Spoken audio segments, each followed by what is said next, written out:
You know, Resident Evil was one of the most influential games of all time, essentially creating the concept of survival horror. This style of horror brought upon many different games. One of the issues or benefits with Resident Evil, depending on the person you ask, was that it was a more action-style horror. As much as I love Resident Evil, the fear factor of this game was lacking at some points. So, I sought out to play a truly scary game. Piglet's Big Game! Those elephants were truly horrifying. But for real though, Konami wanted to make a game that would appeal to the Western audiences with a similar playstyle, but without the action in it. This led to the development of Silent Hill, a very old psychological horror game that provided the fear of the unknown and played with your emotions. I played the original Silent Hill 2 years ago and fell in love with the game. Despite it being old and clunky, the story, atmosphere, and characters made the game fun. I played the remake a year later with low expectations and fell in love with the game again. Bloober Team did a really good job on keeping the intense atmosphere while also making the combat fun and clunky in a good way that makes you strategize your actions before making your move. Despite loving this game, I hadn't really gotten to play the first, third, or fourth game, so I thought might as well start now. I do have to say that I did emulate this game, so if any parts of the game look a little weird to you, then that's probably the reason why.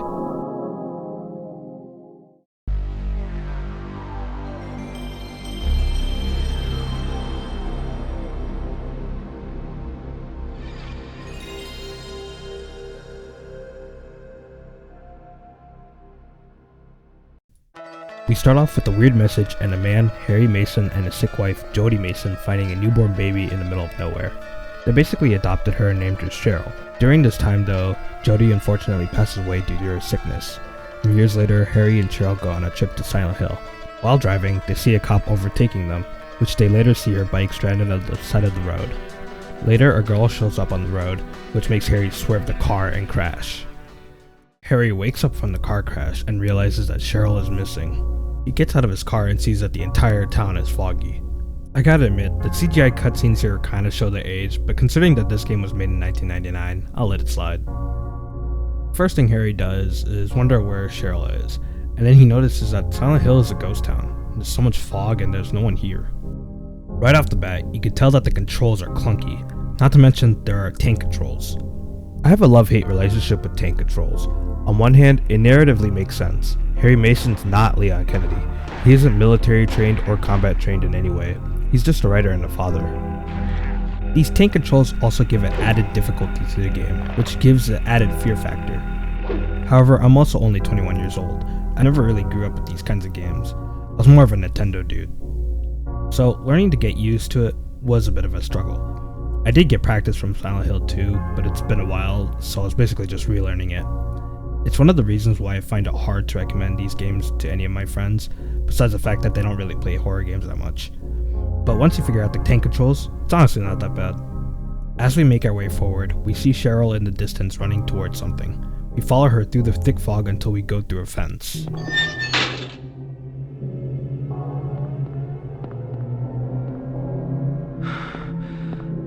Yeah, something just ravaged that poor animal, or whatever that is. You can hear the atmosphere getting more tense, and the music and sounds becoming louder. You start to get top-down angle shots and some cinematic shots of Harry going through the alleyway.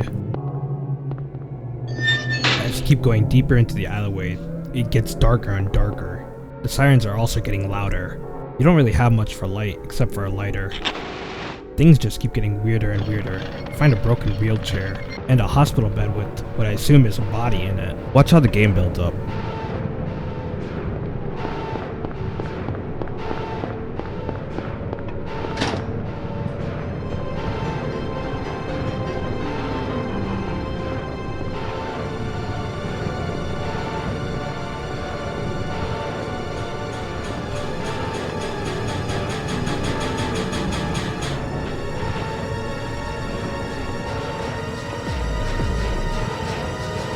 What is this?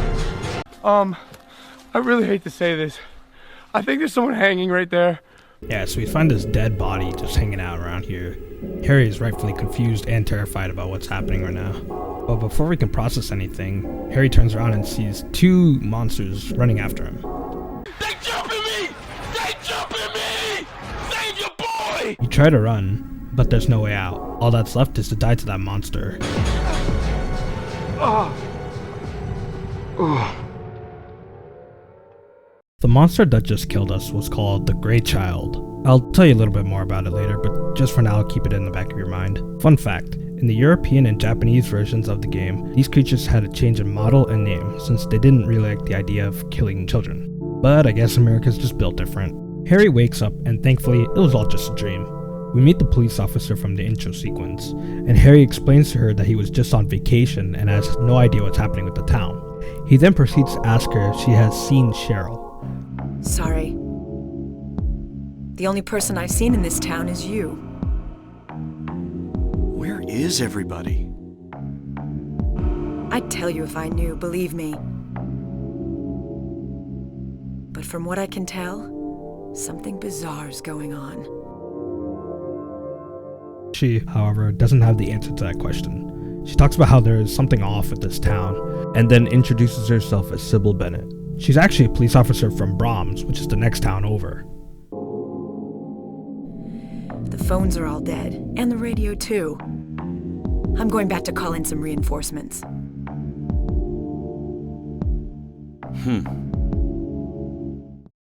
Harry decides to leave and go find his daughter, but Sybil stops him and gives him a gun. Take this, and hope you don't have to use it. Now listen to me. Before you pull the trigger, know who you're shooting.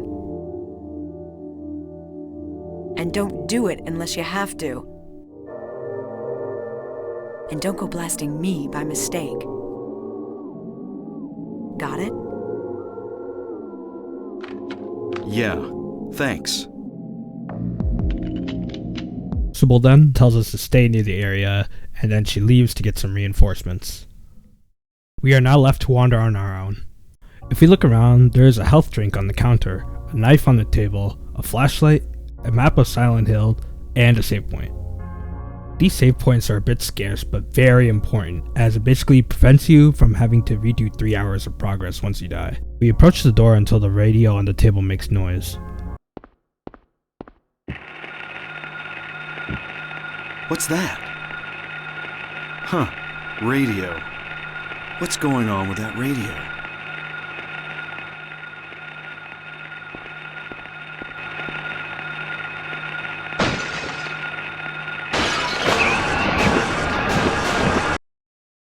Yeah, I was not ready for that. So we have to fight this bird-looking creature with our gun in this confined space. I'm not gonna lie, I died immediately here. Looking back at this clip while editing this video, I am in awe at how bad I was at the game initially. I get better at the game, I promise. This is not a dream. What's happening to this place? The monster that ambushed us just now is called the Air Screamer. This is a flying enemy that really loves to get on my nerves. They're mostly found outside, and I just try to avoid them whenever possible because they aren't worth the bullets. That, along with my inexperience with the tank controls, I just get royally fucked by them. So, as you can gather, the radio is also definitely an important thing to bring. Every Silent Hill fan knows the importance of the radio. But for those who are new, since the majority of the outside world is foggy and the inside of the buildings are very dark, the radio gives us an audio cue whether if the monsters are nearby or not. You're never really turning this off. It's really helpful to have. Now we head back to the alley thinking we can get some clues about Cheryl there. I think now is also a good time to talk about the fog before I continue talking about the story. Team Silent wanted to have every single building rendered, however the PS1 was pretty limited in the resources department. So to compensate this, they added the fog in the game to render only the immediate area. This actually made the game a whole lot scarier, because you can't really see what's out there, you can only see what's close to you. And with the radio with you, the feeling that something is close by to you, but you can't really see it just yet, is pretty terrifying. It's become a staple of the game for sure.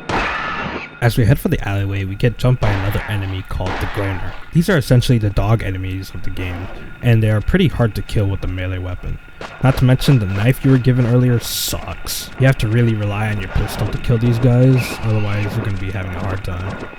We reach the alleyway and get some resources and a steel pipe. We also find Cheryl's sketchbook that was labeled to school. Well, now we know our next destination. We make our way towards the school, but the road is for some reason just completely gone. Galactus must have taken a bite out of Silent Hill or something. No, seriously, where did it go? We find a note that says Doghouse 11th Street, so we make our way to 11th Street and interact with the doghouse and see that there is a key to the main house. We loot the house of supplies and see that the back door is locked with 3 padlocks. Next to the door, we find a map that is labeled with blood, keys for the eclipse, with 3 markings on the map. We write that down on our map and head to those destinations. The map is really nice to have, and you will be flipping through it as you explore Silent Hill. It can be a little annoying since it takes forever for the map to show up, but it's honestly not that bad. We find the first key, the Key of the Lion, in a police car right next to a chasm. We then find the Key of the Woodman in a backyard sort of area with a basketball hoop and a decapitated head of a groaner. Very funny, Silent Hill. We find the last key, the Key of the Scarecrow, in a mailbox that you have to traverse through in a tiny wooden plank on the side of the house to get to. We head back to the house and unlock all the padlocks. This door is crazy as it leads us to a whole other dimension. How does the entire place become so dark? The music completely changes too. One thing I always praised Silent Hill for was their soundtracks. They're always so good and creepy and really add to the atmosphere. We make our way towards a school and we are met with absolute silence. Silent Hill does this in order to make you feel somewhat safe, but it also adds an unnerving effect to it. We enter the school and do a little exploring. We see a note on the desk that says 10 o'clock Alchemy Laboratory, 12 o'clock a place with songs and sound, and 5 o'clock darkness that brings the choking heat. It doesn't mean anything to us just yet, so we'll leave it in the back of our mind for now. There's also a picture on the wall that shows a door with 2 bodies. Not sure if that's an appropriate picture for an elementary school, but whatever. There are also a bunch of gray children in the school. You can also find these little void babies that are called larval stalkers. They're completely harmless and they don't really do anything. They just run away from you and fall down. It's very funny to watch. In the courtyard, there's a clock tower with the golden sun slot and the silver moon slot, and it shows the time as 10 o'clock, which matches with the alchemy laboratory in the which match with the alchemy laboratory in the riddle. The only lab room in this school is the chemistry lab, so we go there. Once we arrive, we see a hand covering something gold, but we can't open it. If you look back at the receptionist's desk, we can see that the riddle mentions something about the gold in the old man's palm, and that we must exchange it for sage's water. So, we go into the lab equipment room and find a chemical, or the sage's water. We then go back to the chemistry lab and pour the chemical on the hand, which disintegrates it, and we get a gold medallion out of it. When we insert the gold medallion in the gold slot of the clock tower, the clock changes its time to 12 o'clock, which is where the place with songs and sound is. It isn't too hard to deduce that the next place that we need to go to is the music room. There's a piano in the room with some sort of broken keys and some working keys. On the wall there's a poem about a bunch of birds and what they're doing. I'm not gonna lie, this is probably one of the dumbest puzzles I've had to solve in this franchise. It's not as bad as that one time in Silent Hill 2 where you had to combine like a strand of hair and bent needle to get something from the drain. It's up there though. Apparently, since the riddle is called A Tale of Birds Without a Voice, you have to play the broken keys. You also have to think about the color of the bird and the keys of the piano and match each of the bird's position described in the puzzle to the piano keys. I mean, I was on the right track at first, but I think I was overthinking the positions of the bird, so I had to look it up eventually. Seriously, I don't get how people solved this puzzle back then without the internet or a guide. We finally get the silver medallion and put it in the silver moon slot, but we still can't open the door. The clock this time shows 5 o'clock. The riddle for this time mentions that this place is the darkness that brings choking heat. I had no clue what that meant initially, but then I realized I haven't been in the basement yet, so I went there to see what's up. We enter the basement and we can only go in the boiler room. Once there, we have the option to turn it on. So we do that and we can also hear something.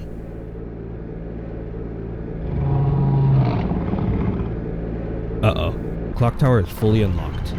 Before I continue though, I want to talk about the exploration here. The way I laid this out, it seems like you just go in a bunch of different rooms and find things to use in other puzzles, and you'd be right for the most part.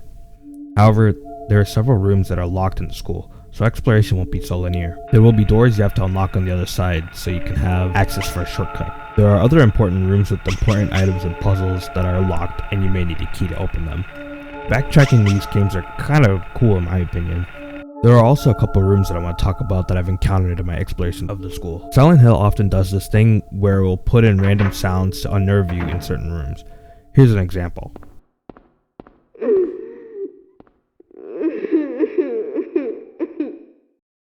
That is creepy. Here's another example.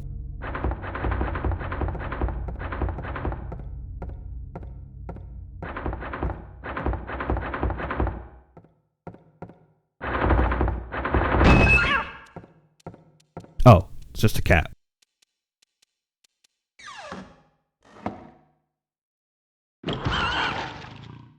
Oh. We finally enter the clock tower and we find ourselves climbing down a ladder. We start hearing the siren blaring just like when we were in the alley. We climb up another ladder and it looks like we're back at the courtyard. However, something's different. Have I been here before?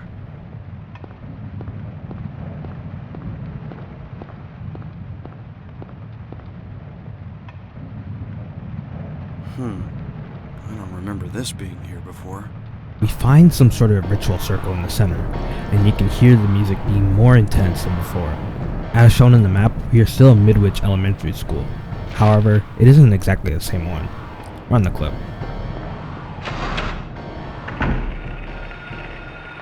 Yeah, the floors are now grades, and the walls are rusty and bloody.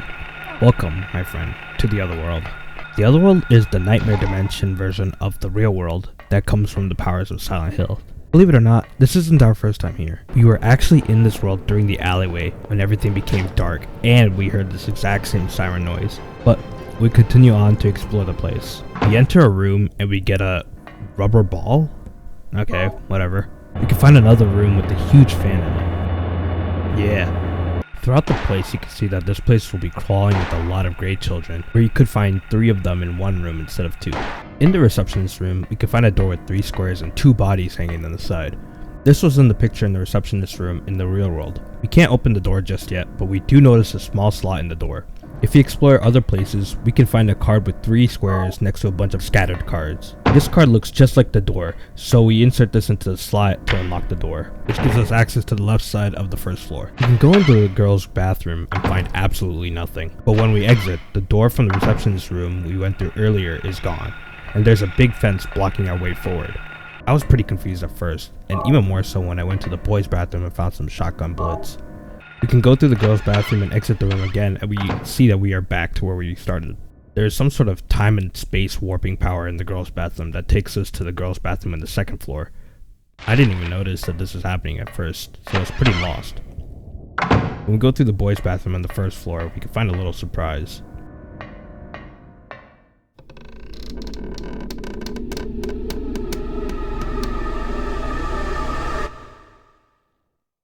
I think there's someone hanging right there. Yeah, I have no clue what that's doing here. Someone was nice enough to leave a shotgun here, so we picked that up. As we continue exploring, we find a room with handgun bullets and a bunch of rotary phones on them. We try to use one, but unsurprisingly it doesn't work. Well, I'm out of here.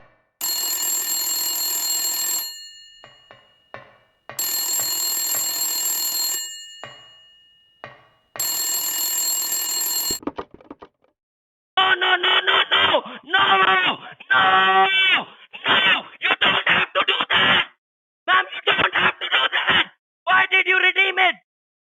Why did you redeem it? Daddy, help me. Daddy, where are you? Cheryl! We finally get to hear Cheryl's voice after so long. This is either Silent Hill using its powers to kind of trick us, or she's definitely alive out there somewhere. We enter the locker room where we quote-unquote rescued the cat that one time, and we can hear another banging sound from inside the same locker that the cat was in.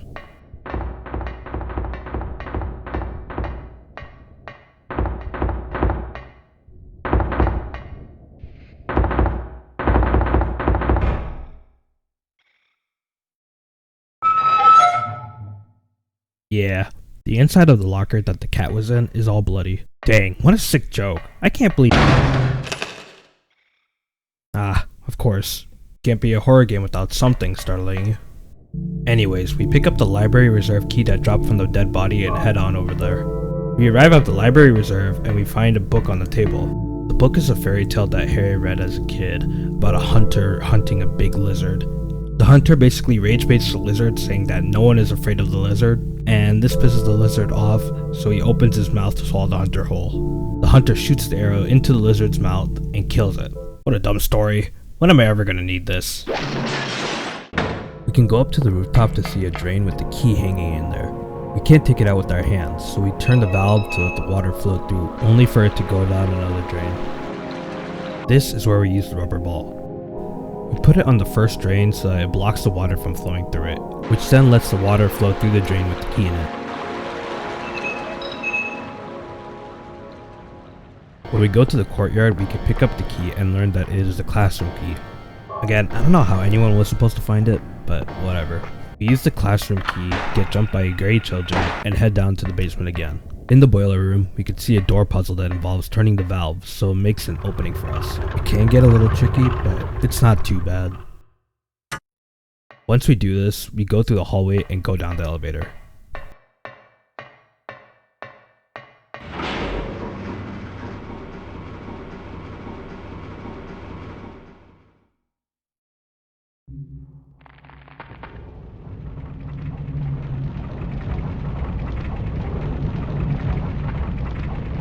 Yeah, we're at our first boss fight.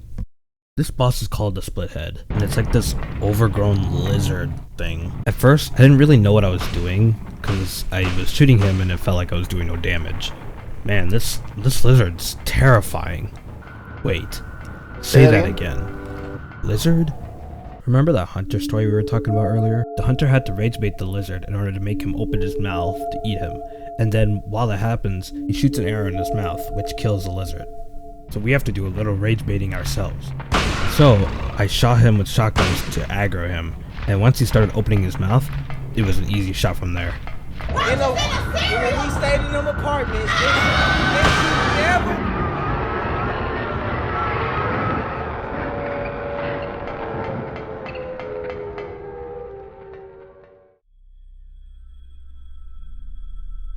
We get a CGI cutscene of a girl. She kind of looks like the girl on the road in the intro cutscene, which gives us more questions on our minds. Who is she? What does she have to do with this town? What was that? Who in the hell was that?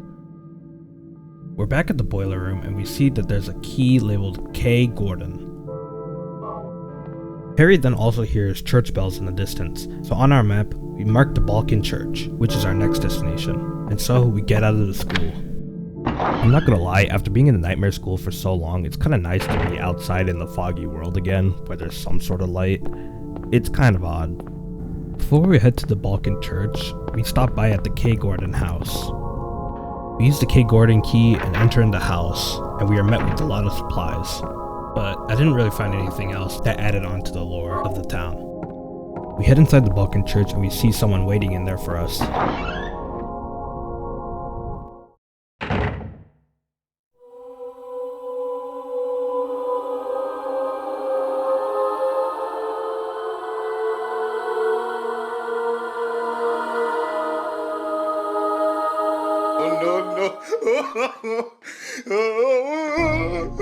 Were you ringing that bell? I've been expecting you. It was foretold by gyromancy. What are you talking about? I knew you'd come. You want the girl, right? The girl? You're talking about Cheryl. I see everything. So we meet this old lady who's totally not suspicious at all. She spouts a bunch of gibberish, but essentially what she's saying is that the entire town was being consumed by darkness, and we have to use this item called the Flowros to stop this. The path of the hermit concealed by Flowros. What? What are you talking about? Here, the Flowros, a cage of peace. It can break through the walls of darkness and counteract the wrath of the underworld. These will help you. Make haste to the hospital before it's too late. Wait, don't go yet. We go to the altar and we can pick up a drawbridge key and the Flowros. She tells us that we need to go to the hospital, so we do that. Normally, I wouldn't really listen to someone like her, especially since she's really suspect, but it's not like we really have a choice here. Once we arrive at the drawbridge, we are met with the map and a health drink. We then bring down the drawbridge with the key we were given by the crazy old lady earlier. And for some reason, all of a sudden, the music gets intense. I'm not sure if it's music or if it's a machine that's working to keep the bridge down. It's probably the latter, since nothing's really happening that warrants any scary music, but it's Silent Hill. Anyways, we make a mad dash to the hospital until we come across a new enemy. This is called the Romper, and these guys are probably my number one ops. They're incredibly fast and will jump on you quickly, and even after you just recover from them jumping on you, they can get you stuck in another animation. It's no use!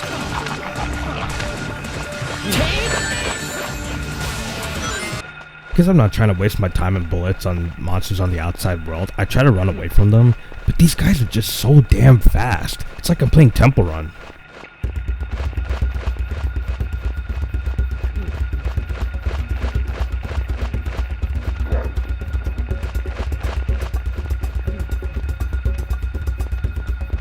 I think one time I was so focused on running away from these guys that I ended up on the opposite side of where I was supposed to be going.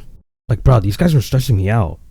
We arrive at the Alchemilla hospital and immediately get jumped by 2 groaners as soon as we pass the gate. Once we enter the hospital, we can immediately save our game, and then we walk down the hallway and we hear a gunshot. We enter the door where the gunshot came from and we meet someone there.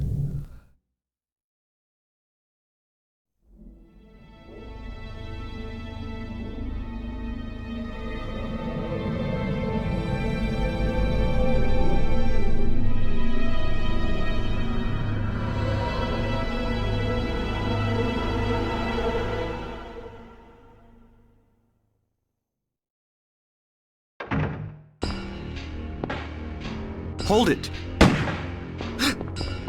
Stop! Don't shoot! Wait! I'm not here to fight. Have I mentioned that the voice acting in this game sucks? Yeah, Harry, you could put a little more emotion into that. You just got shot at, even though it missed. I don't know, I guess he's just nonchalant like that. My name is Harry Mason. I'm in town on vacation. Thank God, another human being. Do you work here? I'm Dr. Michael Kaufman. I work at this hospital. So maybe you can tell me what's going on. I really can't say. I was taking a nap in the staff room. When I woke up, it was like this.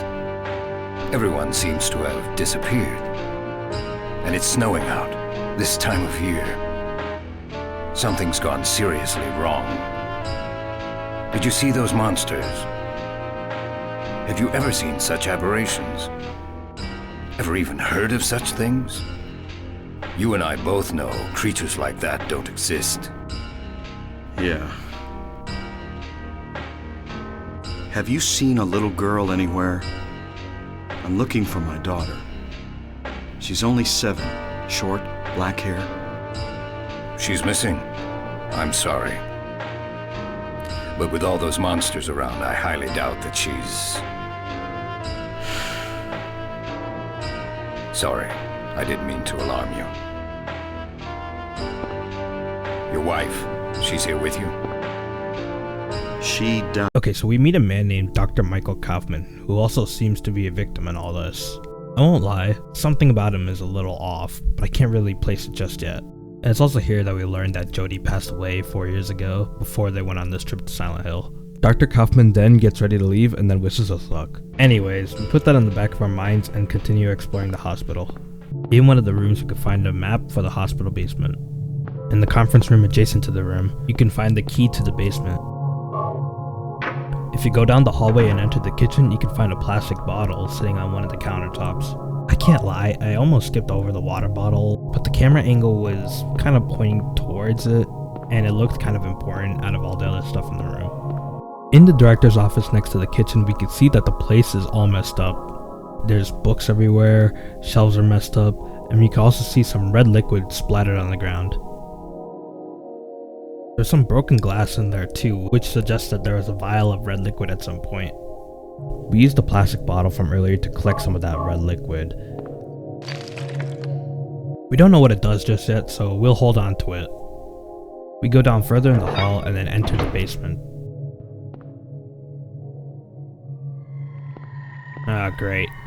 Nothing good's about to happen. We enter the basement and our radio is already going off, but I don't see anything. Oh, okay, it's just these bug dudes. The bugs that I'm talking about are these guys called creepers. I forgot to mention this during the school, but they do appear there, and they don't really do much except annoy the player, and they do just like a little bit of damage. All you gotta do is just shoot them and then step on them, or just avoid them altogether. When we enter one of the rooms, we can find a generator sort of thing, and we turn them on.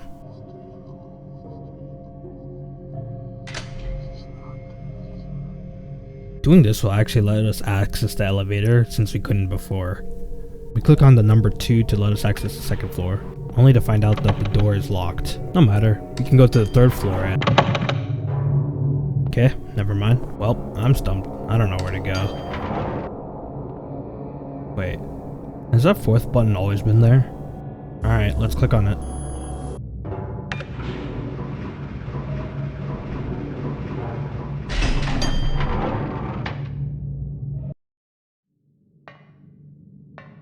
We get a vision of that same girl we saw before, going into an antique shop it looks like.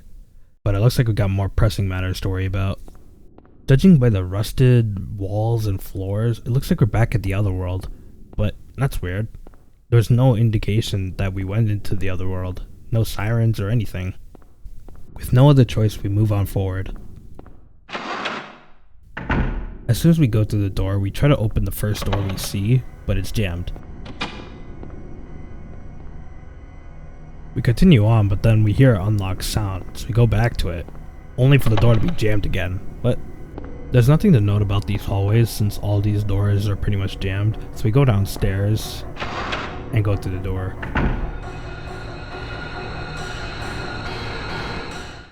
These guys are called the puppet nurse.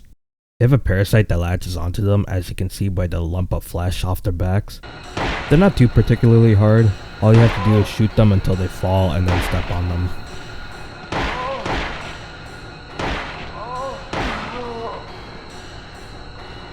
When you head into the men's bathroom, you can find a plate of the turtle in there. We don't know what it's for just yet, so again, we'll hold on to it. In one of the rooms, you can find a steel plate screwed into a wall. It looks like you need a screwdriver to see what's behind it. We enter the storage room and look around, and we can find a medkit and a blood pack. If you look around, Harry notices that there are bottles filled with drugs as well. We go into another room and pick up the plate of the cat on the wall. Having no clue what else to do, I went back into the elevator and went to the first floor. When we leave the elevator, we can hear the radio going off already, so we go around the corner to see what was there. These guys are called the puppet doctors, and they're pretty much exactly like the puppet nurses, except they all have the male model instead of the female model that the nurses have. The thing about the puppet doctors is that they only appear during this section of the game. They never really appear outside of this, and there's only like 3 of them here, which kind of makes sense since the ratio of doctors to nurses is pretty low. We enter another room and we can find the plate of the queen, and we can also hear a loud noise. Not gonna lie, I have no clue what that was, even after completing the game. But it's not uncommon for Silent Hill to be adding random sounds while you're exploring just for the scares. We enter the medicine room and kill one of the puppet doctors in it. We try to enter the next room over, but it's locked, and we hear sound of footsteps running away. We enter one of the rooms and deal with the puppet nurse, and we can pick up a lighter on one of the hospital beds. Later we find a piece of paper on the wall, and reading it, it just sounds like a poem. But to me, it sounds like a hint to a puzzle. If we look to our right, we can see a door with a bunch of squares on it. The door has 4 square indents on it as well. Looking into our inventory, we can assume that we need to put the plates on the indents. However, we only have 3 plates, so we head out to find the last one. We enter one of the rooms and we can hear a gross, garbling sound of some kind. We walk towards the end of the room and we can see there's a bunch of tentacles just flying around. We can also see the last plate on the wall there, but the bloodsuckers are in the way of us getting it. It was at this moment I remembered I had the blood pack from earlier, so I opened my inventory and used it.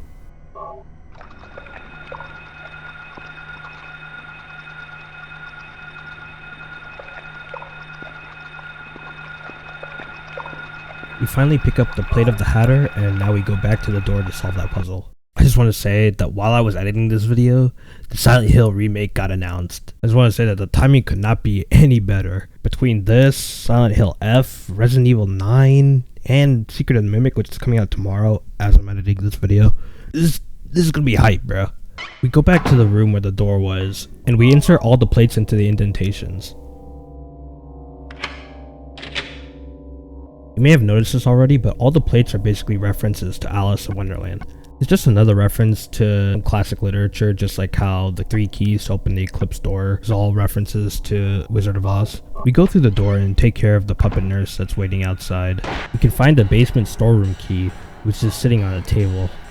We can pick up the disinfecting alcohol that's sitting on the table in another room. We go down to the basement and enter the generator room. And in there, we can find probably one of the best weapons in the game.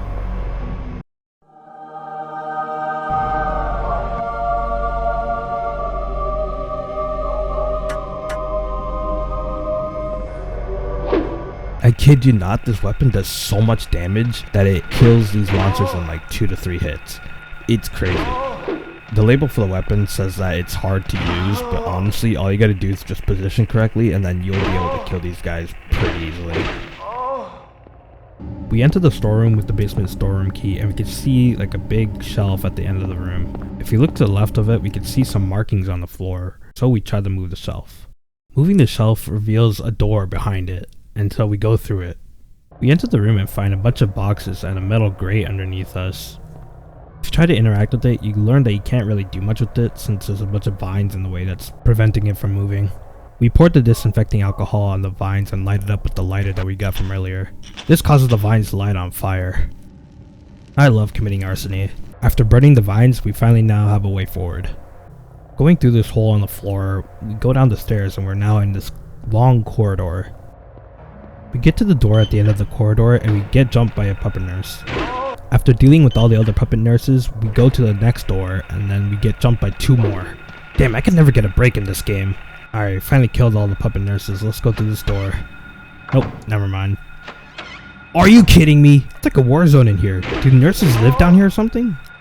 In the first room, we have to kill a puppet nurse and we can see a videotape laying on the hospital bed. If you play the videotape in the VCR in one of the rooms in the upper floors, you don't really get much out of it. It's just a bunch of static and maybe a couple words you can make out, but ultimately, you can't really understand what's happening in there.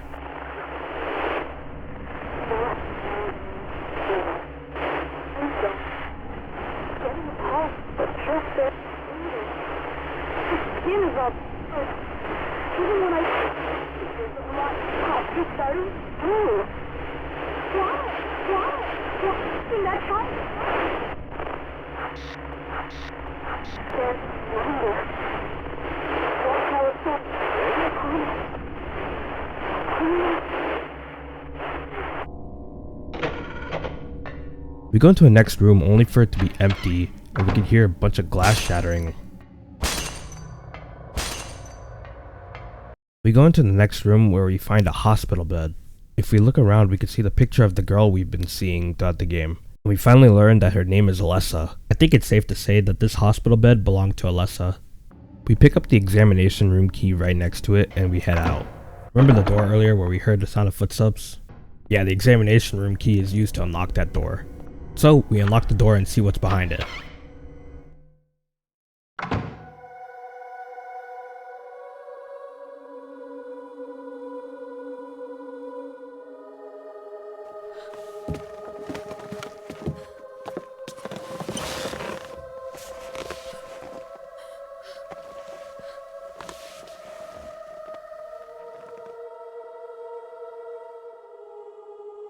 We see another human in the Nightmare Realm, which is odd because we've only seen monsters in the Nightmare Realm. The nurse introduces herself as Lisa Garland. Like Harry, she seems to be clueless about what's happening. She seems to have a similar story to Dr. Michael Kaufman, where she was knocked out and she wakes up and everyone was gone. I must have gotten knocked out.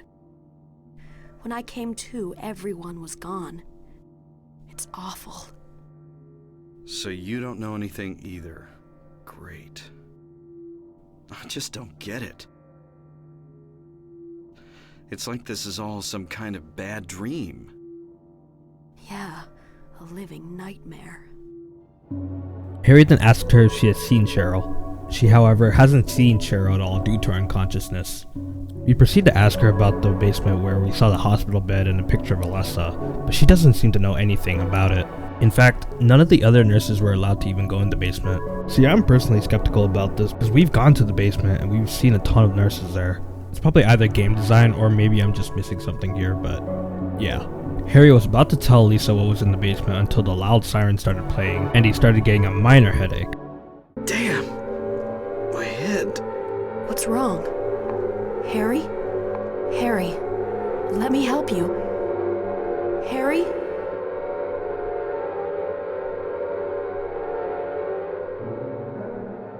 Was I dreaming? You were too late. We wake back up in the real world and we get a visit from the crazy old lady from before. We then learn that her name is Dahlia Gillespie. Tell me everything you know. What's going on? Darkness. She spouts more bullshit about the town being devoured by darkness and proceeds to talk in metaphors or something, I don't know. You can also tell that Harry's having none of it and he has no clue what the heck she's saying. Believe the evidence of your eyes. The other church in this town, that is your destination. This is beyond my abilities. Only you can stop it now. She mentioned something about seeing crests marked on the ground all over town, which we did see in the school courtyard where we saw a ritual circle on the ground. The ritual circles were markings of Samael, who's actually an archangel in the Talmudic tradition.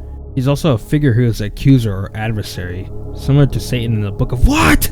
Anyways, Dahlia tells us to stop the ritual and then she leaves. We pick up the antique shop key that Dahlia left behind for us and we head out to the antique shop. There's still so much that we don't really know about this town. Like, we don't really know if you can trust Dahlia Gillespie all that much. We still don't know who this Alessa person is. We don't even know what Dr. Michael Calvin is even doing here and why Lisa Garland is even stuck in the other world in the first place. So many questions that hopefully get answered as we continue on the journey. If you check the phone book, you can copy the location of the antique shop on your map. The only other way to get the location of the antique shop is if you examine the antique shop key. You can probably tell, but this game does not hold your hand when it comes to telling you where you're supposed to go. A lot of knowing where to go is based on understanding cutscenes and dialogues between characters. You'll also have to examine a lot of your items just in case there's some sort of puzzle in there. And that's just the nature of old games. I know Kingdom Hearts is pretty similar in the sense that you have to really pay attention to what's happening in the cutscenes or what they're talking about in order to understand where you need to go. We go outside and we're met with this ear-splitting music that plays while you're in Central Silent Hill. We finally reach the antique shop and use the key, only for it to be completely dark in the room. There's a lot of junk around, but behind the shelf we could see a crack on the wall and some traces of the object being moved on the floor.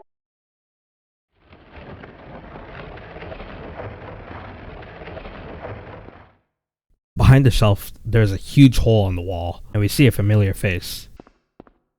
Harry! Sybil? Yep, our girl's back. Apparently, according to Sybil, she shouldn't have left us because things were getting out of hand in the town. Roads are blocked, radios and phones still aren't working. She does mention seeing a girl, but we don't know for sure if it's Cheryl or not. I only caught a glimpse of her through the fog. I went after her, but she vanished. I don't know about your daughter, but... And you just let her go? Where was it? On Bachman Road. She was heading towards the lake. While she did see a girl, she wasn't exactly abiding by the laws of physics. Again, the roads were blocked off, but she still somehow managed to walk through them. There was no place for her to go. The road has been obliterated. What? So then Cheryl... It was like she was walking on thin air. Harry tells her about Dahlia and her cryptic messages towards him. Sybil hasn't heard of her at all. As for the cryptic messages, however, Sybil chalks it up to her being a crazy drug addict. Apparently, Silent Hill has a history of drug trafficking, and Sybil believed that darkness that Dahlia was talking about was the drugs. None of our leads have panned out, and the investigation is stalled. What could drug trafficking have to do with all this? I really don't know. But maybe that's the darkness she was talking about. The focus shifts as Sybil inquires about the hole in the wall. Maybe there's something back there. Let's have a look. Wait. We don't know what's back there. I'd better check it out first. Oh yeah, sure. Let's just have the normal civilian checked back there first, instead of that literal cop that's right next to you. She even says it as well.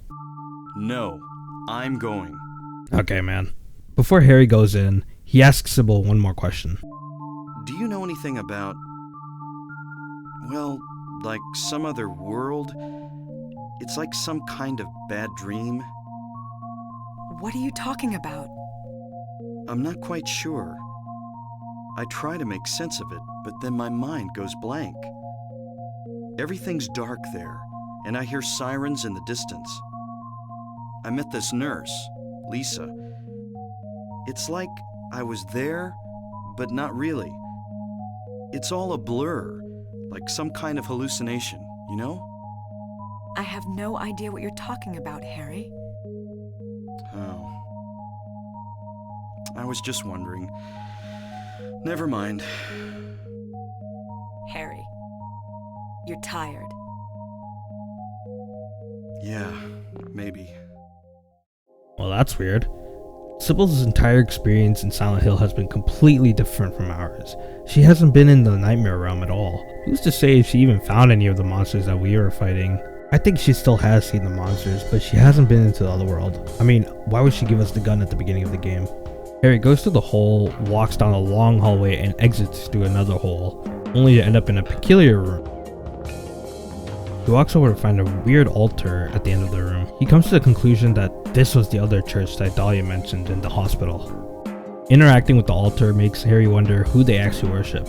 Can't be anyone good, that's for sure. You can grab the axe from off the wall, but it's nothing compared to my goat hammer. We try to leave, but the altar starts acting up. Sybil is calling out for Harry's name, but he wasn't responding. So she goes in herself, only for us to not be there.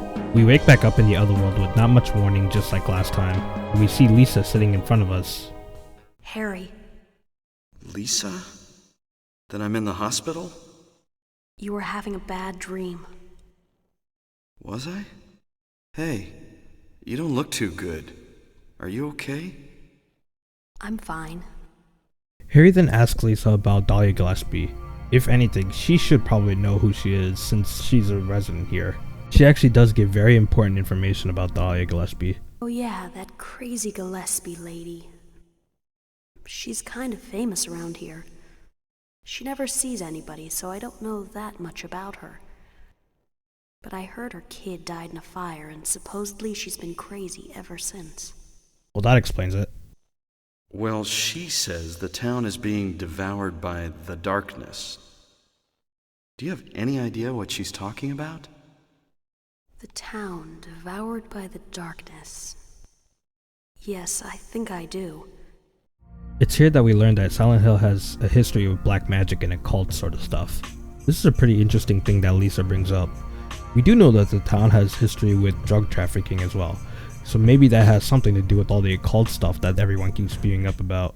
As young people moved away, the people figured they'd been summoned by the gods. Evidently, things like that used to happen around here all the time. Before the resort, there really wasn't anything else out here. Everyone was so flipped out, you gotta blame it on something. Then a lot of new people came in and everybody clammed up about it. A cult? We also learned that people who were involved with developing Silent Hill have died in accidents, and people have claimed it as a curse. Whether we know that the cause of all this is from the cults or not is still a mystery, and it seems pretty evident that Dahlia is at least a follower to this sort of religion. With very convenient timing, Harry starts to pass out and wakes up somewhere else. Harry starts convincing himself that this is all a nightmare, that he's probably in the hospital bed right now after the car crash. Since the roads are blocked, Harry has to find other ways to get there. Since he doesn't know the town, he has to ask Lisa for it, so we go out to find Lisa again. As you can tell based on the gratings on the floor, we are still in the other world. This portion of the game introduces us to stronger variants of monsters that we fought already. Groaners are now wormheads, and air screamers are night flitters. Most of this part is making a mad dash to the hospital. There's no point in finding everything because there's a lot of monsters out there that will try to hunt you down. I kept my flashlight off so that they wouldn't really target me, but even still, they'll sniff me out. I find an opening in the shutters that leads into the Silent Hill Town Center. We go into it and explore. I try to go up the stairs, but the TV turns on. I come to make an announcement. Shadow the Hedgehog's a bitch-ass motherfucker.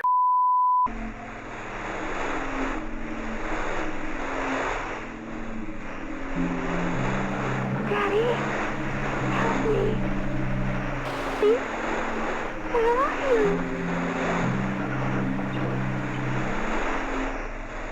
Cheryl! We see Cheryl on the TV screens, but I don't really know what's happening to her. On top of that, what Cheryl seems to say on TV matches exactly with what she said on the phone at school. Daddy, help me. Daddy, where are you? Daddy, help me. Where are you? Again, this could be Silent Hill playing tricks on us, but if there's even a sliver of a chance that Cheryl's still alive, we have to go find her. When we go up the escalator, our radio seems to be going off, but there isn't anyone trying to attack us just yet. When we go into one of the stores, we can actually grab a couple rifle shells, which means we're pretty close to getting a rifle. When we leave the store, we can hear the radio going crazy, so we walk forward and see some sort of weird monster on top of a dead body. If we approach it, the ground below us breaks, and we fall into the sand below. We are then immediately jumped by the second boss of the game. This monster is called the Twin Feeler. It's an overgrown larval monster that can dig under the sand and spit acid at you. It's pretty fast and also really dangerous. Stepping into the sand would already prove dangerous as it comes up from underneath you and attacks you. In order to beat this guy, you have to move out of the way as soon as it attacks and then shoot it with a shotgun or a pistol. You can also pick up the rifle over there, but I didn't even notice it during the boss fight, so I picked it up later. After several shots with the shotgun, the Twin Feeler will curl up and dig straight down, and then escape from a place by breaking the front door, which provides you the way forward. When we go to the door and walk down the road, we can see that the platform is just all grading, and the only choice now is to move forward. We make a mad dash into the police station to pick up some supplies, only to make another mad dash to our next destination. I fucking hate rompers. We finally make it back to the nightmare version of Alchemilla Hospital, and we try to find Lisa there. Harry! Glad you're okay. Thank God you came back. I was scared to be here all alone. I'm here now. I was worried too. When we ask Lisa how to get to the lake, she says that the only way to get there is through Bachman Road, which is unfortunately blocked. When we ask her to remember if there's any other ways to get there, she does bring up an old sewer system that's been abandoned that does run all the way to the lake. Really? You think I can get to the lake from there? I've never been down in there myself, so I'm not positive. Besides, it's all fenced off to keep people out. If there's a chance, I've got to try. When we tell her we're going there, Lisa begs us to stay. She's too scared to stay in a place like this, which I can't really blame her for that. We offer her to come with us, but oddly enough, she says that she can't leave the place, or rather, she has a feeling that she shouldn't leave the place. I'm so scared. I'm cold. Look, just wait here a little longer. I'll be back as soon as I find my daughter. Like the Chad we are, we leave the hot nurse behind and find our daughter.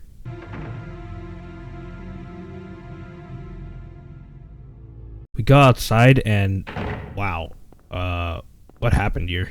When we leave Alchemilla Hospital and move forward, we can see a flight of stairs. So we go up the stairs and then go to the roof of the building.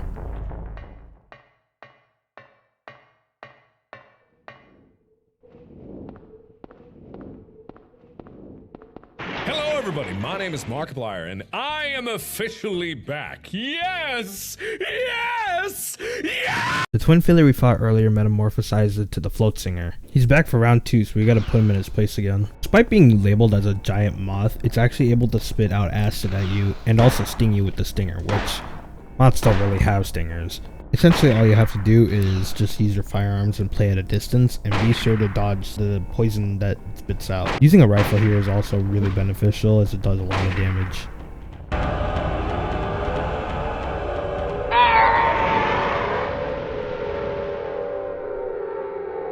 I can't lie, the moth dying kinda cracked me up. With that, we head on down and make our way to the waterworks system. Once we arrive there, we learn that the place is fenced off, and we look at the fence door and we see that there's a lock that looks like it can be broken. We use the hammer to break it and enter the waterworks.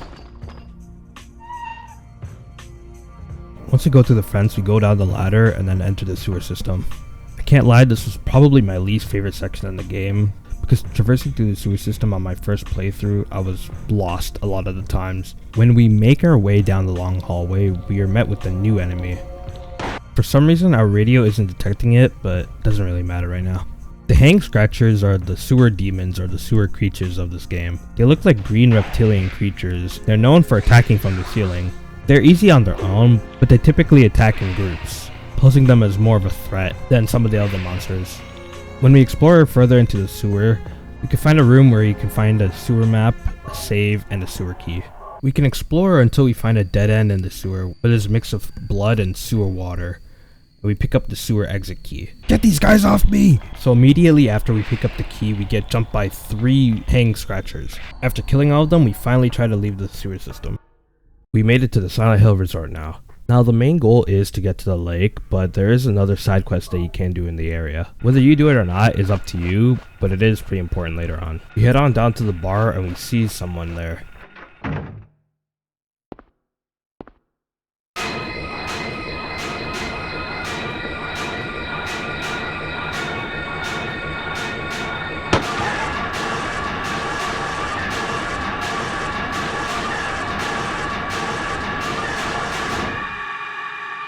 We run into Dr. Kaufman again and we see him getting attacked by a monster.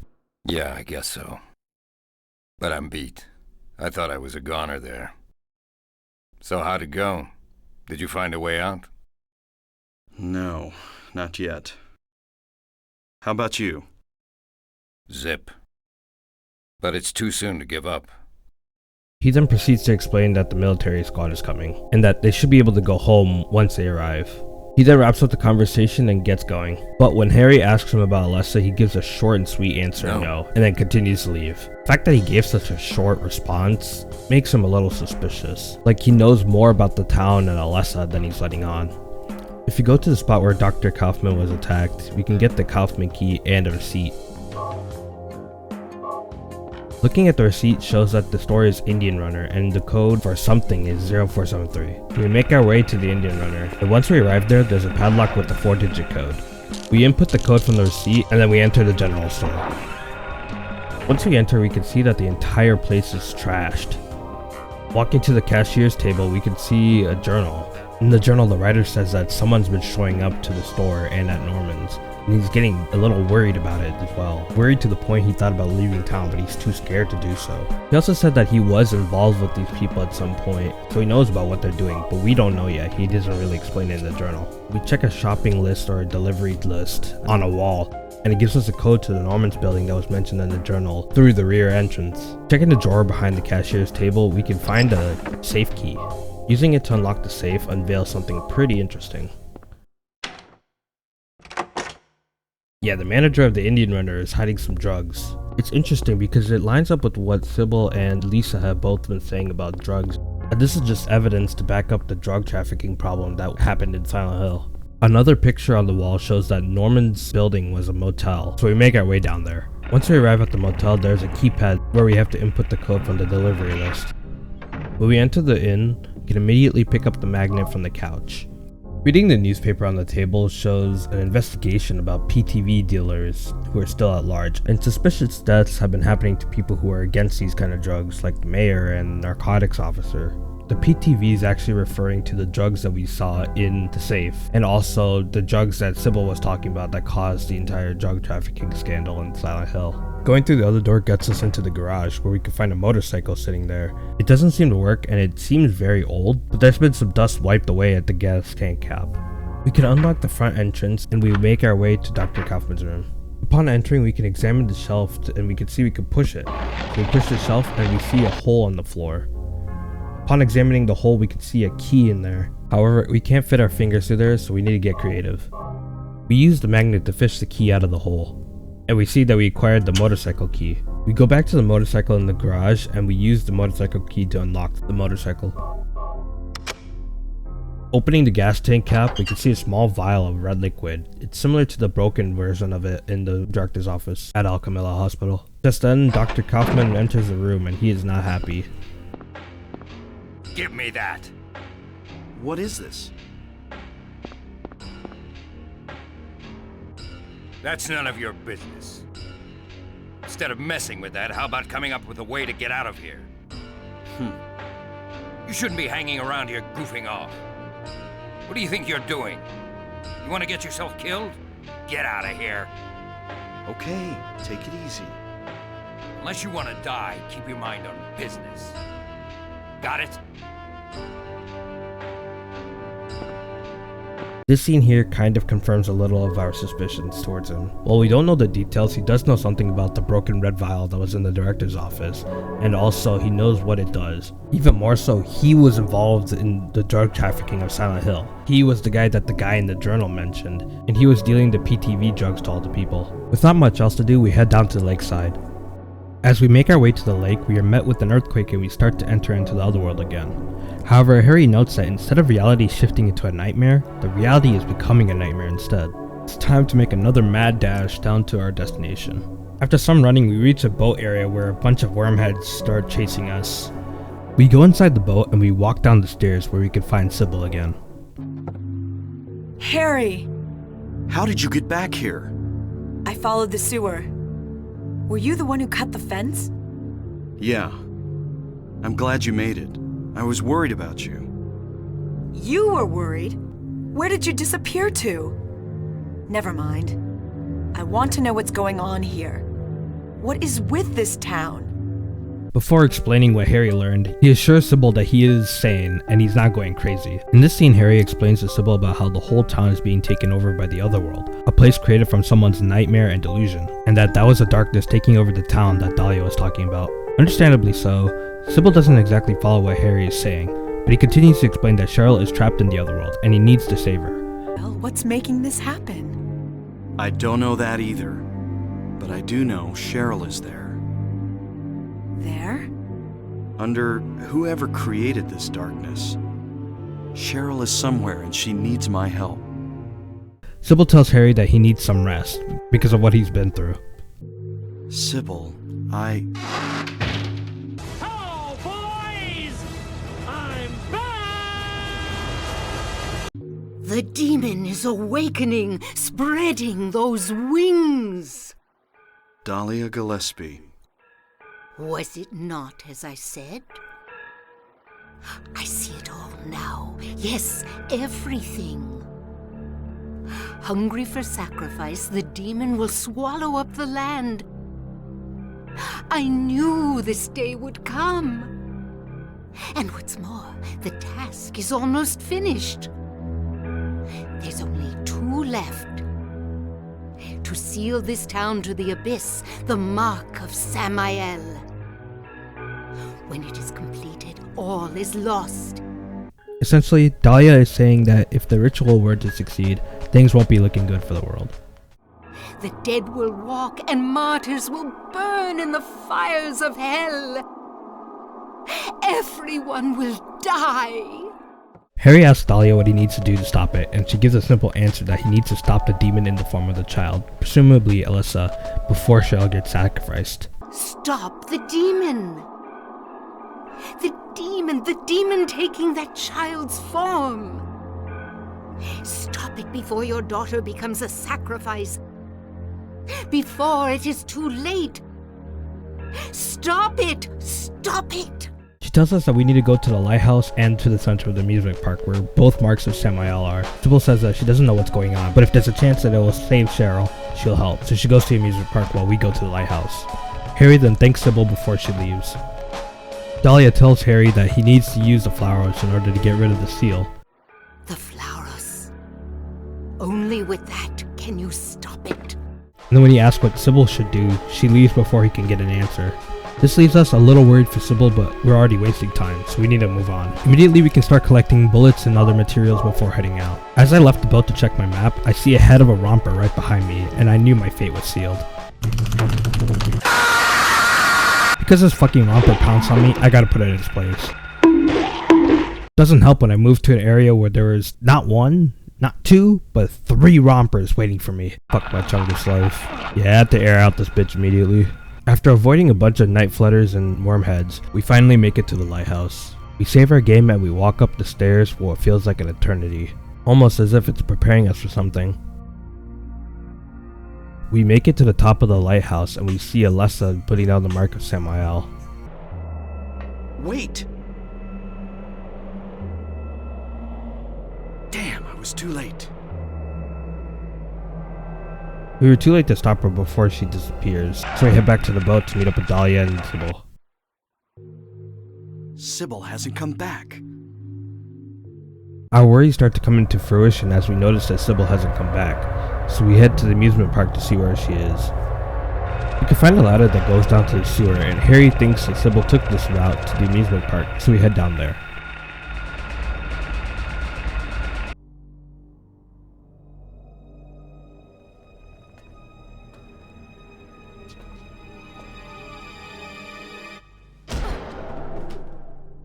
Based on that cutscene, it looks like Sybil's in trouble, but it looks like we gotta go through the godforsaken sewer section again. However, this time it's more simple. We encounter a hang scratcher again, which doesn't alert the radio at all. I said this earlier, but I forgot to explain on it, but this is an actual mechanic in the game. The radio doesn't detect these monsters because of the excessive darkness underground, or at least that's what the wiki says. But it makes these encounters all the more dangerous because they can attack you when you least expect it. This section has a lot more monsters crawling about, so it's a lot more dangerous. Here you can find the Mumbler, which replaces the Grey Children in the non-American versions of this game. The music doesn't help here as well. It gets more and more intense and more unsettling as you keep going down the sewers. Like, listen to this, what is it preparing me for?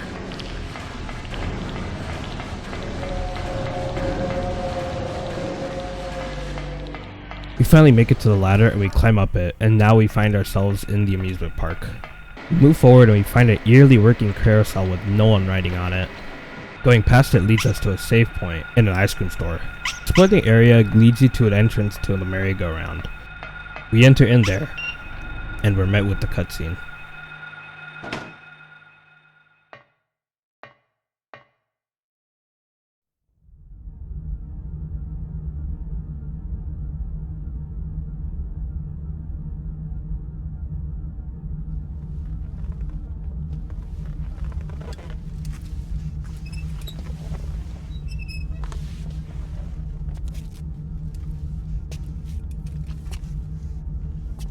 Yeah, our girl just got possessed. She's definitely not herself, and she pulls out a gun and shoots us as well.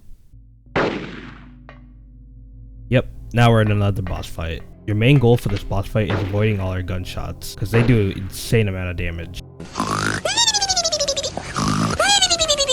You can actually avoid this boss fight entirely. If you remember, we collected the red liquid from the director's office in Alchemilla Hospital. If you use it, Harry will throw the bottle at Sybil, and it will get rid of a parasite that's inside of her.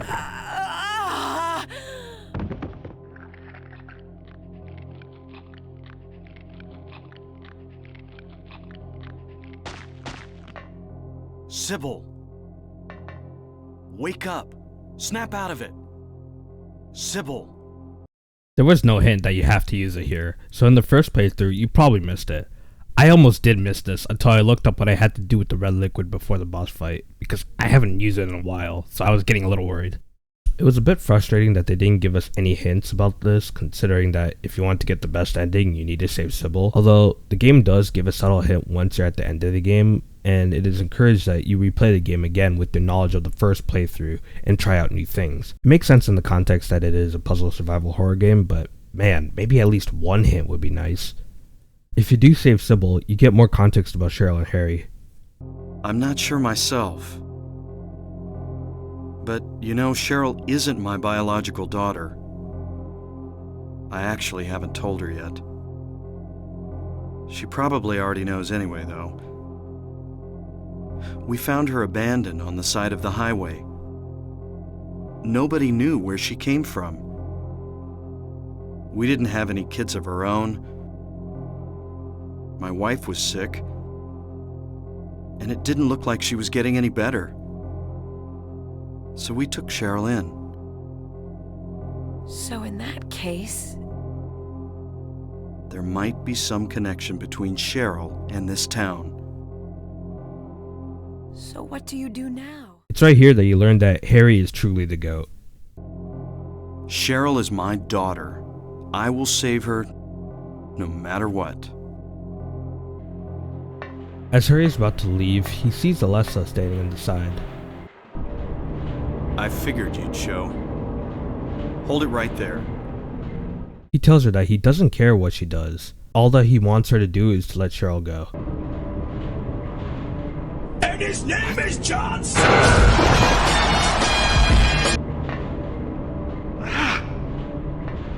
And his name is Johnson!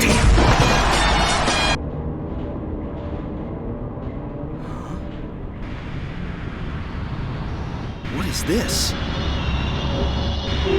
Just then, the flower starts acting up and sends a piercing shot to Alessa, hurting her really bad, and we see Dahlia showing up. It's here we learn something really insane. Give me back my daughter. We meet at last, Alessa. Dahlia Gillespie? Where's Cheryl? Where is she? Alessa, this is the end of your little game. Mama? So it turns out that Dahlia was Alessa's mother this entire time. You've been a ghastly little pest, haven't you, Alessa? I was careless, thinking you couldn't escape from our spell. But Mommy didn't know how much you'd grown. That's why I couldn't catch you all by myself. But what a pity, yes?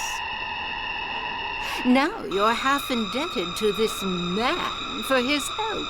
As far as we know, Alessa had escaped from Dahlia's clutches for a while, until we showed up and helped Dahlia get her hands on Alessa again. So whatever it is Dahlia was planning, we basically helped her out with it. Get away from me! Bad girl. Everything's ready. Let's go home now. This leaves us with even more questions. Were we even doing the right thing in the first place? What was Alessa even trying to do? And what is Dahlia's plan? We soon wake up back to the Nightmare Hospital with Lisa behind us, and she doesn't look too well.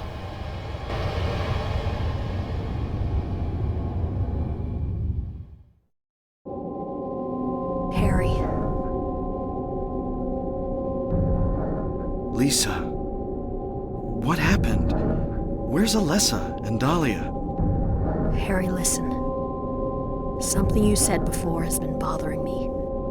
I just can't get it out of my head. What is it, Lisa? So I went to look in the basement, even though I was scared as hell.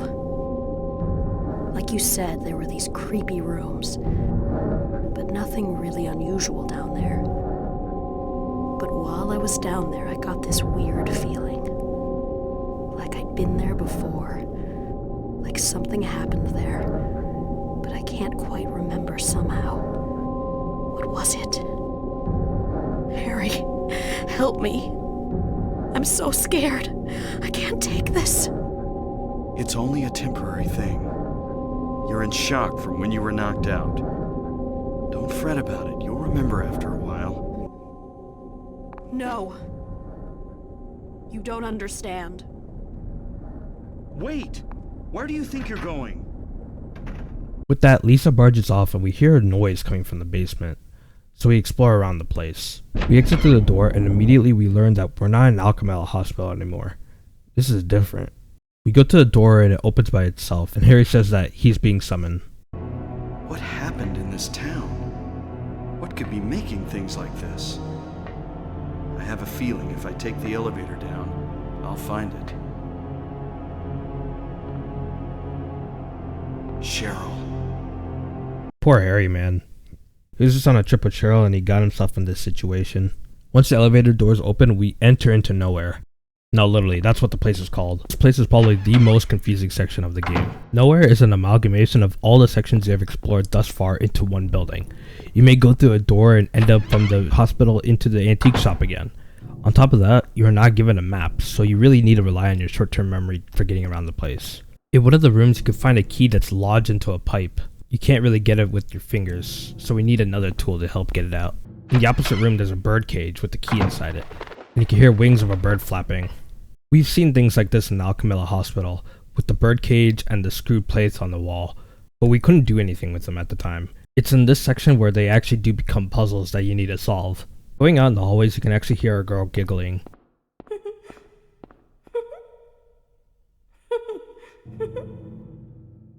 There are also doors with a specific label on them, such as Phaleg, Ophiel, and Haggith, to name a few. These names are based on the 7 Olympian spirits mentioned in the books of ceremonial magic. a form of ritualistic magic that involves rites and tools to summon spiritual energy. If you go through the door on the left of the Haggoth door, we can go down the stairs and then we enter in what seems to be the classroom at the school. However, there's only one desk in the center of the room. When we examine the desk, we can see some writing on the desk. Writing from what seems to be people in the class bullying this one person. Exiting through the door leads us into a place with a table in the center, and there we can pick up a screwdriver and pliers. We go back to the first room where there was a key stuck in the faucet, and we use the pliers to pry them out.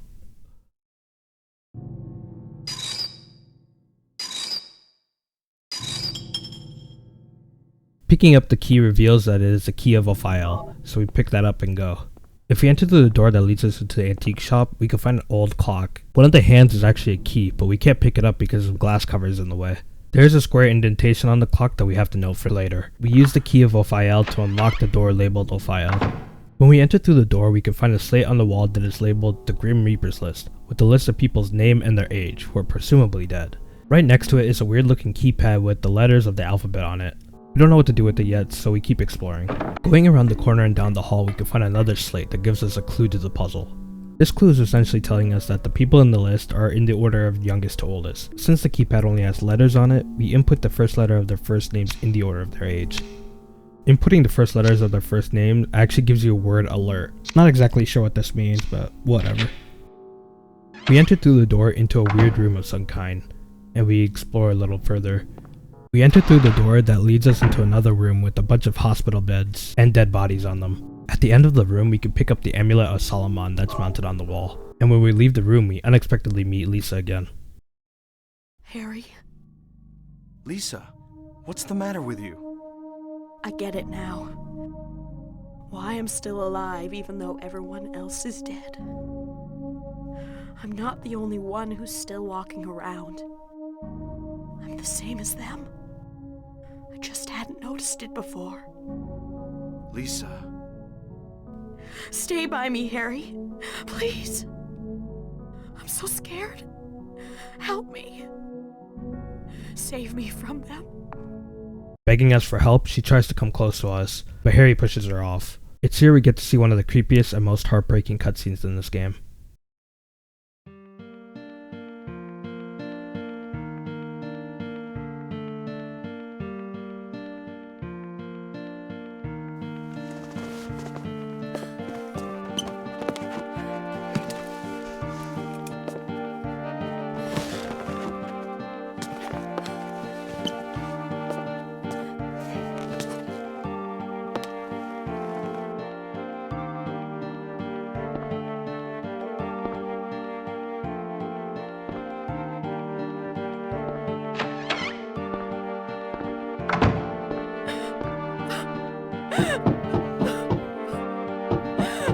Lisa?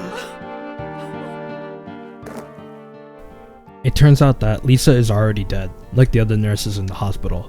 She just doesn't know it or remember it. She isn't possessed by a parasite like the other nurses as far as we know, but the main reasoning behind her death is still unknown. That is, unless we are bold enough to enter back into a room and see that she left the journal behind. Lisa apparently wanted to quit being in charge of taking care of a patient because it was too weird. We actually do see Lisa having a fight with Dr. Kaufman, wanting to quit. The patient was barely alive and had wounds that wouldn't heal. Insects got into the patient's room as well. Taking care of the patient was so bad to the point that she would throw up a lot. On top of this, she had been taking the PTV drugs, which was making her hallucinate. I'll explain a little more about this later, but let's continue. In another room, we can find a puzzle with a bunch of constellations on the wall, and a number associated to them. The music also gets really high-pitched. It was so bad I had to take off my headset even after reducing the volume.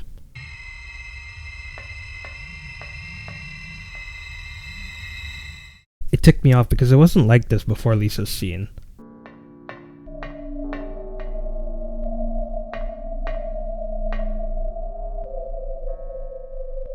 Anyways, this puzzle on the surface looks like the most difficult puzzle on the game, and it can be. But the solution is really simple if you pay attention and keep an open mind. On the wall we can see Pisces with the number 0, Aries with the number 4, Libra with the number 2, and Cancer with number 10. On the pillar at the end of the room we could see Taurus, Sagittarius, and Gemini. The numbers below each of the zodiac signs are actually a number of the limbs that the zodiac sign has. Since Pisces has no limbs, it has the number 0 under it. So with that, we put 6 under Sagittarius, 8 under Gemini, and 4 under Taurus. Doing this pushes out a square plate from the pillar, and we can pick it up. The plate is called the Stone of Time, and if it isn't obvious by the name, we need to put it in the square indent in the clock. So we go back to the antique shop and put the stone in the clock. The clock rings several times before breaking the glass in front of Harry. Inside the clock was the key of Haggith, and we use it to unlock the door labeled Haggith. Going through the door, we can see that there's an elevator, so we enter the elevator and go into the second floor. Leaving the elevator room, we enter a hallway that's crawling with puppet nurses. After eliminating the threats in our way, we can enter the hallway where we can unlock a shortcut that enters back into the original hallway where we started. We enter a room where you can find handgun bullets and a camera sitting on a table. In the next room, we can find a room similar to the one in Alchemella Hospital where there is a steel plate on the wall with screws. We use a screwdriver from earlier to unscrew the screws and then see what's behind it. We can see a key on the wall where wires are connecting to it and electricity is flowing through the key, so we can't pick it up. With not much else to do, we go back to the elevator and go to the third floor. We now enter a new puzzle room. There are 2 pictures mounted on the wall. On the left side, it says Light to the Future, and on the right side is the light illuminating the darkness. This puzzle also isn't too bad if you consider what you have in your inventory and what they do. You use the camera with the flash, and then it shows 3 shapes on the picture. In both sides of the room, there are 3 keypads with dots on them. You have to click on the dots to match the shape that's on the picture on the corresponding side. Going through the left side of the door leads you into a room where you can find a birdcage key sitting on a chair. Entering through the door on the right leads you to the room similar to a director's office in the Nightmare Hospital. The room doesn't give you anything important, although if you check the chalkboard on the police station a while back, there's a book on the table in the director's room that talks about the white Claudia used in PTV drugs, describing the physical appearance of the plant and where it typically grows. It also states how it is used in religious ceremonies, where its hallucinogenic effects was the key. I missed the chalkboard in my playthroughs, so I didn't get to see this, but it shed some more light into the drug itself. Another thing that you may find in this room, only if you have the European and Japanese versions of the game, is an article talking about a fire that burned 6 homes down. Alyssa Gillespie's charred body was found after the fire as well. While the source of the fire was still under investigation, it was believed that the source was from the basement in the Gillespie household. There was also a date of the blaze, which Harry notes that it was on the same day that Cheryl was found. This actually matches with Lisa's story a while back, when she mentions that she heard that Dahlia's kid died in a fire. I'm just wondering why they left out this important piece of information in the US version, why it only has a chance of appearing when you're playing the game. Going back to the birdcage room in the first floor, we can use the birdcage key on the birdcage and get the key of Phalanx. We go back out and use the key on the Phalanx door, where we now enter the basement of the Alchemilla Hospital. When we walk forward, we get jumped by a fully grown form of the larval stalker, which is just a stalker. Unlike their baby counterparts, these guys are aggressive. They act very similar to the Grey Children. These guys actually show up a lot earlier, as early as the sewers, but I think I missed it when I was editing this video, and I'm too lazy to fix it now, so yeah. One of the locked doors has the word Bethor on it, so it looks like we need a key of Bethor. If we go through the door on the opposite room, we can find a kitchen area, where there's a cabinet in the center of the room. Upon inspecting the shelf, we can see a chain with the missing link, and we can also pick up the dagger of Melchior. We have what we need, and it's time to leave.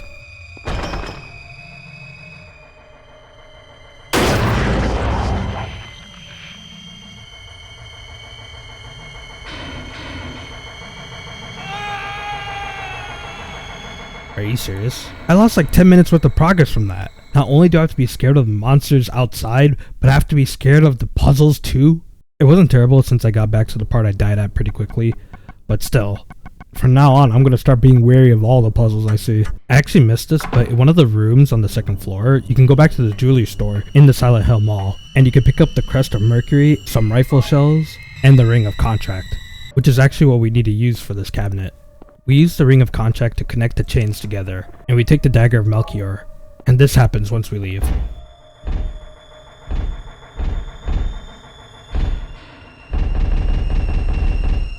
Whew, we're safe. Entering a different room leads us into a room where there's a bunch of black writings on the walls and floors, and on the left we can see an Ankh on the wall, and then a ghost of Alessa crying and disappearing. We pick up the Ankh and then we head out. In the next room we can see the room from Alchemilla Hospital with a bunch of shelves. In one of the shelves we can find a bag of jelly beans. and we can open it, and then we can find the key of Bethor in there. In the adjacent room, we can find a VCR, and we play the videotape that we collected a while back and see if anything changes. What is it? Still has an unusually high fever. Eyes don't open. Getting a pulse, but just barely breathing. Her skin is all charred. Even when I change the bandages, the blood and pus just start oozing through. Why? What is keeping that child alive? I can't stand it any longer. I won't tell a soul. Promise. So please.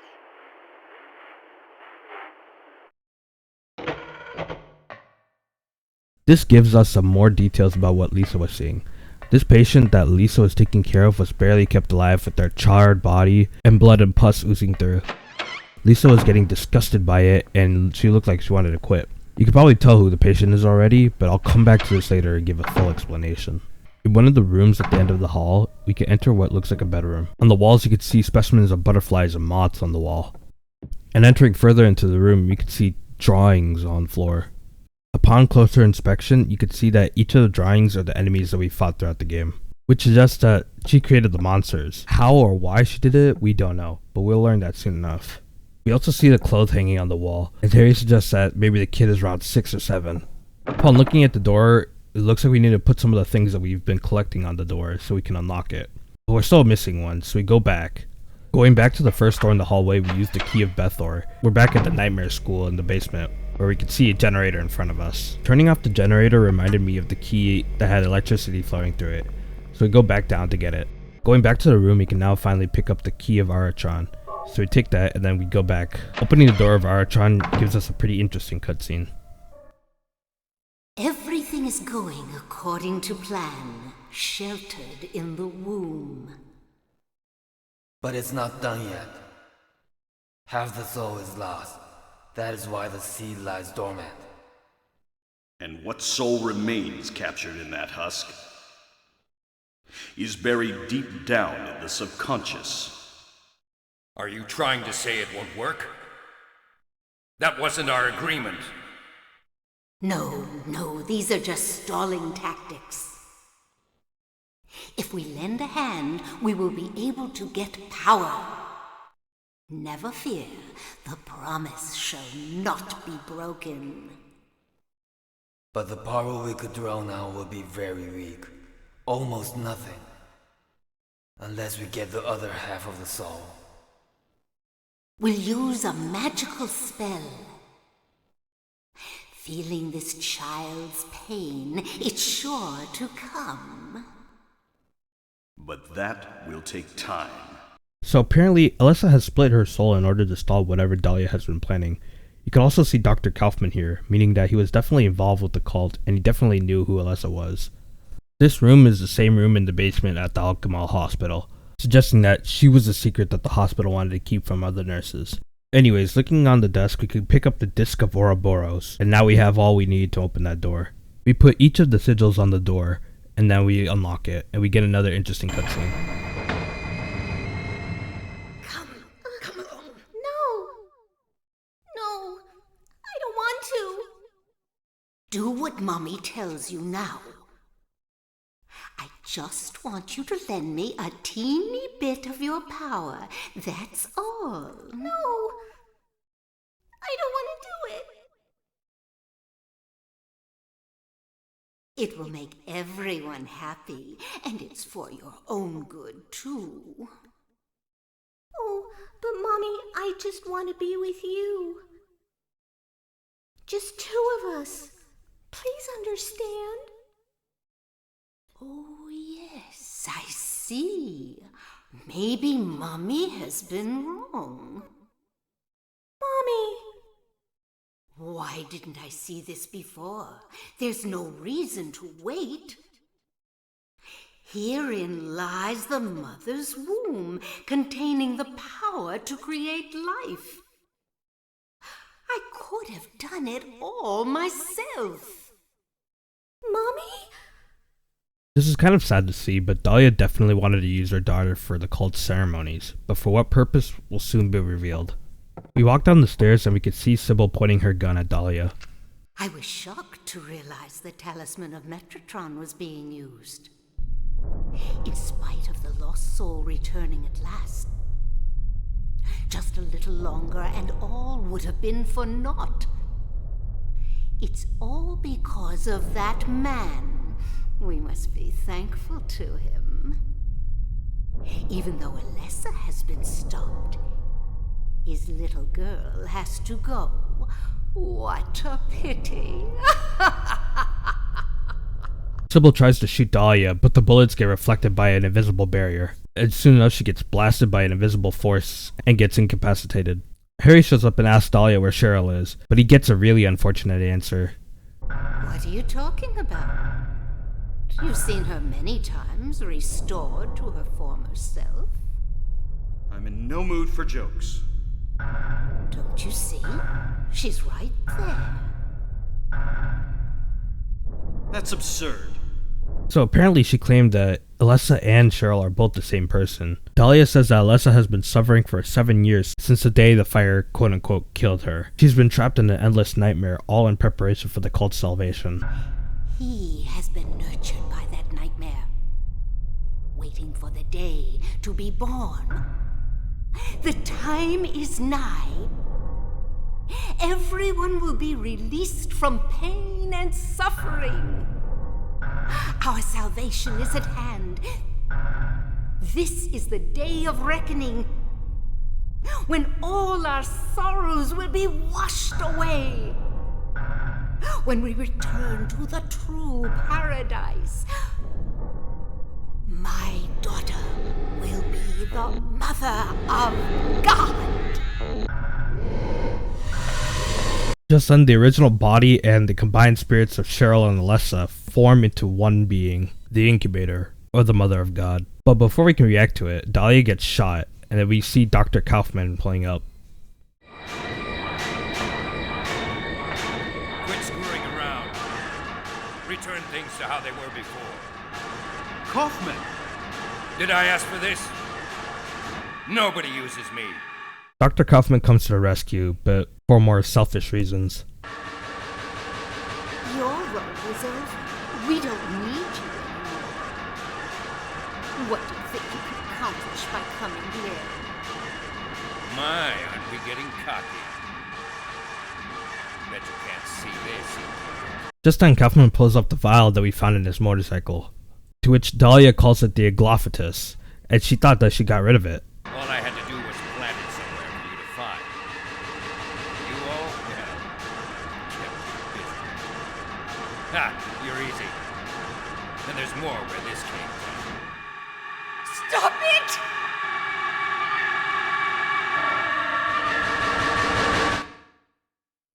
Dr. Kaufman throws the Aglophatus at Alessa, and it's all over.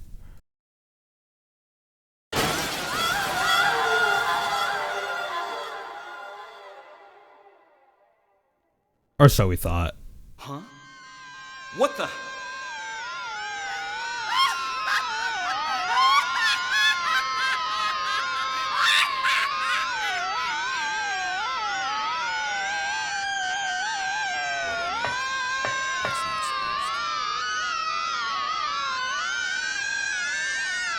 Turns out the Aglophatus actually sped up the birth of God. And now we have to fight the Incubus.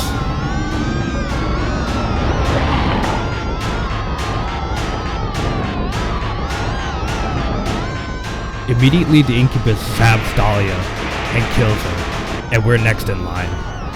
The Incubus is also known as Samael, which you can only encounter this boss if you have done the Kaufman side quest. Beating the Incubus will also yield the good ending. But before that, let me clear up the story for you guys. Alessa Gillespie was born with special powers, which often made it difficult for her to make friends, and also made her a victim of bullying, and she spends time in the bathroom crying to herself.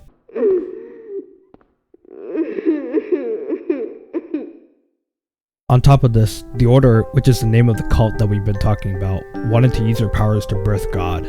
However, Alessa, rightfully so, didn't want to do that, so to stall their plans, she split her soul into two, with one of the souls being Cheryl. They preserved the main body for a while in the Alchemilla hospital basement and had Lisa take care of Alessa's body. During this, Lisa became addicted to the PTV drugs that Kaufman was giving her, which gave him the autonomy to blackmail her and force her to take care of Alessa. He even coerced her into having sexual encounters with him.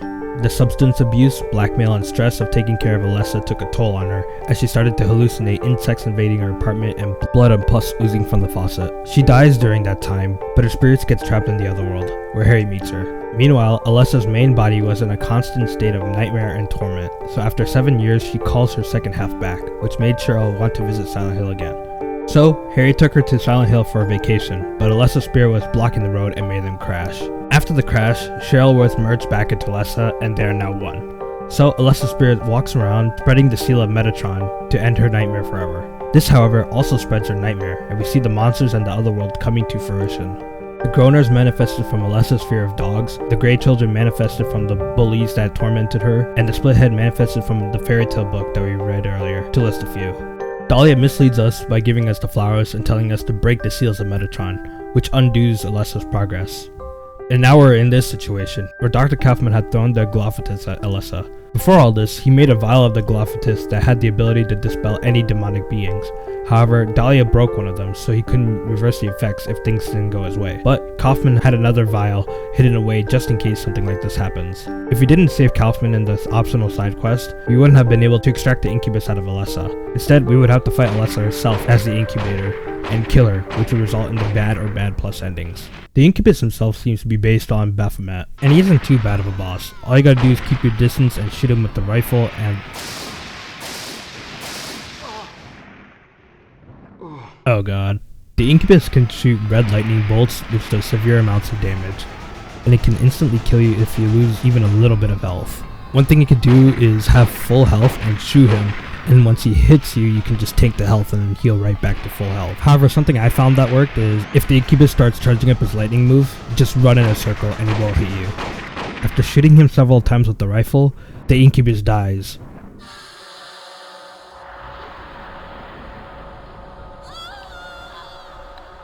The incubus falls on the floor and transforms back into Alessa. You can also hear Cheryl calling out for her dad. Just then the entire place starts to break down, and Harry is looking at what was once his daughter. Alessa then takes the remaining part of her soul and reincarnates it into a child. Harry then takes the newborn child, and then Alessa creates a portal for him to get out. Sybil wakes up from being knocked out and makes her way to the portal. Dr. Kaufman also wakes up and tries to escape, but then Lisa's spirit arrives and stops him from leaving.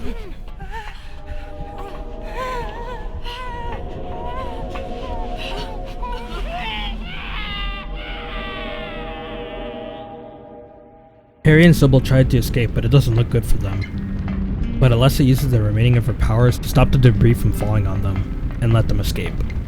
And Alessa passes away, knowing that Harry will take good care of her reincarnated soul. Harry and Sybil finally make it back to the real world, and back to their normal lives. My god, I was in for a wild ride. Note that there are other endings that you can get in this game. If you didn't save Michael Kaufman and fought the incubator, you'll get to see the spirit of Cheryl thanking Harry, and she disappears. Harry is utterly crushed by this because he didn't get to save Cheryl. Then Sybil tells Harry that he needs to go, but I guess they're both just standing there, I don't know. I think Harry kinda lost his will to live, and Sybil can't really escape since Alessa can't make the portal, so they both die. And in probably the worst ending, you don't get to save Sybil, and you don't save Michael Kaufman, and you kill Alessa. It ends with the CGI cutscene of Harry dying in the car crash. Everything we worked for is all for naught, as this whole journey was just a nightmare. Just some dream as Harry slowly dies. You can also get the UFO ending, which I'll just let it play out for you. What?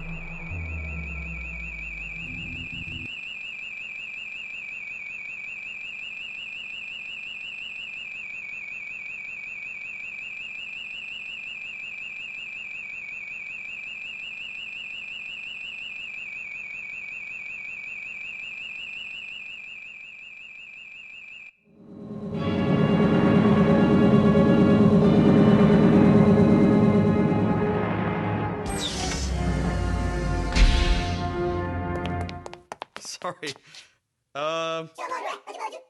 Let me ask you, have you seen a little girl around here? Short, black hair.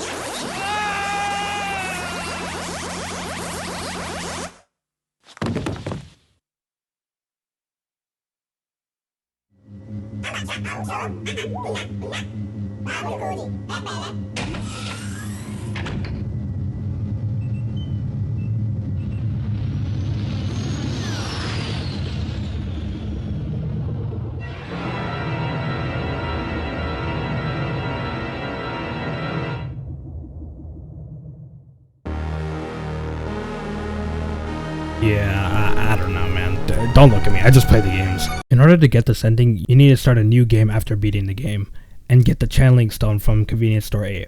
And then you need to use it at specific locations in the game. We get a new CGI cutscene at the end where Harry and Dibble pick up the baby like how Harry and Jodie picked up the baby in the first cutscene. And you also get some cutscenes that'll show like funny parts of the CGI.